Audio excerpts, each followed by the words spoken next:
Um país precisa cobrar impostos para se manter e se desenvolver, mas o brasileiro trabalha 145 dias por ano só para pagar tributos.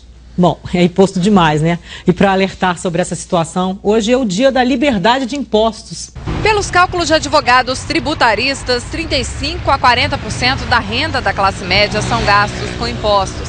A queixa da maioria das pessoas é que o dinheiro arrecadado pelos governos federal, estadual e municipal nem sempre volta para a população em serviços de qualidade. Nós defendemos uma reforma tributária, principalmente que fosse capaz de alterar as bases do sistema, ou seja, fazer com que todos paguem, porque onde todos pagam, todos podem pagar menos. O que ocorre no Brasil é que poucos pagam tributos diretamente e assim as alíquotas têm que ser altíssimas. O dia 25 de maio ficou conhecido como o Dia da Liberdade de Impostos. Era como se o brasileiro trabalhasse de 1º de janeiro até hoje somente para pagar os impostos no ano. Mas essa data foi extrapolada e este ano a carga tributária vai ser o equivalente aos dias trabalhados até domingo. Em Belo Horizonte, o dia foi marcado por um tradicional protesto em alguns postos de combustíveis. O litro da gasolina de R$ 2,89 caiu para R$ 1,74. Esse é o valor do combustível sem a cobrança de tributos. Hoje o dia não foi de promoção, mas de protesto. Nós estamos falando em mais de 40%. O preço atraiu muitos consumidores para este posto na região centro-sul de Belo Horizonte. Vale a pena. Se fosse assim todo dia, né? 4 meses e 29 dias é o tempo que o brasileiro trabalha no ano só para pagar impostos. A carga tributária no país é a maior da América Latina e ocupa a 14ª posição no mundo. Nos supermercados, em alguns produtos, o valor do tributo chega a quase metade do preço da mercadoria. E quando se fala em imposto, o brasileiro logo se pergunta, né?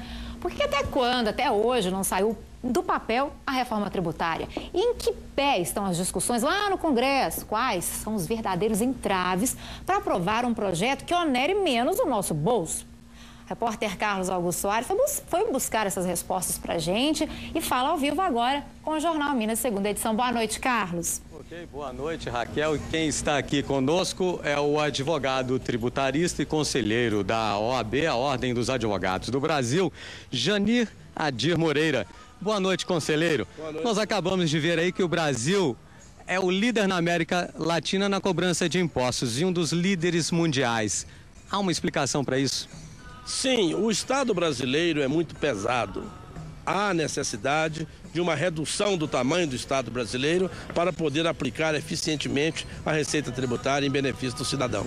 Bom, pagar imposto é bom quando nós cidadãos, recebemos de volta os serviços básicos, serviços de qualidade. Por que essa equação muitas vezes ela não funciona no nosso país? Na verdade, nós temos uma carga tributária que se equipara à carga tributária de países de primeiro mundo.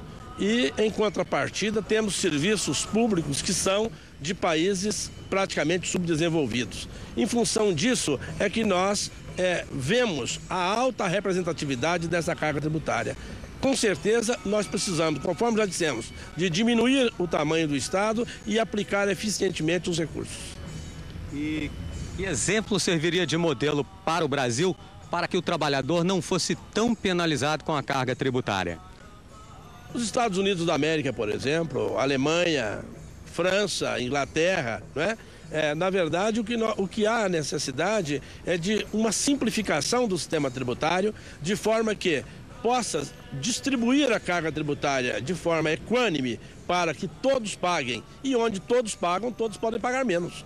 Bom, muito aí se fala na desoneração do setor produtivo como uma possível solução. Traduzindo, isso funcionaria, essa desoneração, em que ela traria de benefício? Com certeza, a desoneração traria como grande benefício a reaplicação dos recursos na própria atividade produtiva. E o principal exemplo de uma desoneração seria a desoneração da folha de salários. Nós temos no Brasil o maior custo em contribuição previdenciária sob folha de salários do mundo. Então, se nós tivéssemos uma reforma tributária que propiciasse a desoneração da folha, nós teríamos esse reflexo impactando na redução do custo dos produtos e serviços que a população consome.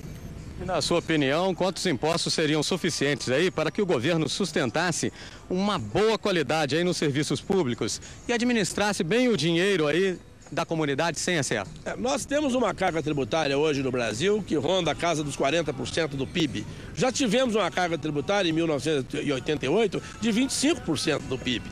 Então, é necessário que tenhamos uma redução dos impostos em quantidade e em alíquotas. Porque o que acontece no Brasil é que poucos pagam impostos diretos. Nós temos muitas benesses e, com isso, poucos pagam. E onde poucos pagam, tem que pagar muito mais, né? Então, precisaríamos resumir os tributos em um tributo sobre consumo, que nós poderíamos juntar IPI e ICMS sobre consumo, o imposto sobre a renda e o imposto sobre propriedade para ficar com os municípios. Seria bem simples. Ok, muito obrigado pelos esclarecimentos. É com você, Raquel.